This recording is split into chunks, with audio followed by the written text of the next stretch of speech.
അപ്പോൾ ചങ്ങായിമാരെ, നമ്മളെ റോഡിൻ്റെ അവസ്ഥ ഒന്ന് നോക്കിയാൽ നിങ്ങൾ. ഞാനിതിൻ്റെ മുമ്പൊരു വീഡിയോ ഇട്ടിരുന്നു. അങ്ങനെ ആ കാര്യത്തിന് തീരുമാനമായി എന്ന് പറഞ്ഞിട്ട് നമ്മൾ തീരുമാനമായി എന്ന് പറഞ്ഞു, പക്ഷേ ഒരിക്കലും തീരുമാനമാവാത്ത കോലത്തിലാണ് ഈ ഒരു കാര്യം പോകുന്നത് കേട്ടോ. നമ്മളൊരു റോഡിനെ പറ്റി പഞ്ചായത്തിൽ പോകുന്നു, അവിടെ പോയിട്ട് കാര്യങ്ങൾ പറയണതൊക്കെ ഒരു വീഡിയോ ഇട്ടിരുന്നു. അന്ന് 2 ദിവസം ആൾ വന്ന് പണിയെടുത്ത് പോയതാണ്. 2 ദിവസം അവിടെ പണിയെടുത്തത്. അത് കഴിഞ്ഞാൽ പിന്നെ ആ കോൺട്രാക്ടറെ കണ്ടിട്ടില്ല. ഒരു KT സലാം എന്ന് പറഞ്ഞ ഒരു ഇരുവേറ്റിയുള്ള ഒരാളാണ്, ഒരു കാക്കയാണ് ഇതെടുത്തത്. എസ്റ്റിമേറ്റ് പ്രകാരം ഈ ഭാഗത്ത് പൊക്കിയിട്ട് ആ ഭാഗത്തേക്ക് താഴ്ത്തി വെള്ളം അടിയിലേക്ക് പോകുന്ന രീതിയിൽ ടാർ ചെയ്യാനുള്ള എസ്റ്റിമേറ്റ് പ്രകാരം അങ്ങനെയാണ് ഇതുള്ളത്. 7 ലക്ഷം റുപ്യ പാസ്സായും ചെയ്തത്.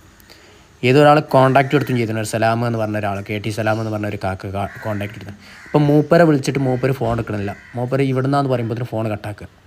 സെക്രട്ടറിക്ക് വിളിച്ചിട്ട് ഫോൺ എടുക്കണില്ല. പ്രസിഡൻറ്റിന് വിളിച്ചിട്ട് ഫോൺ എടുക്കുന്നില്ല. ഇതിപ്പോൾ ആരോടാണ് നമ്മൾ പരാതി പറയണ്ടേ? മെമ്പറോട്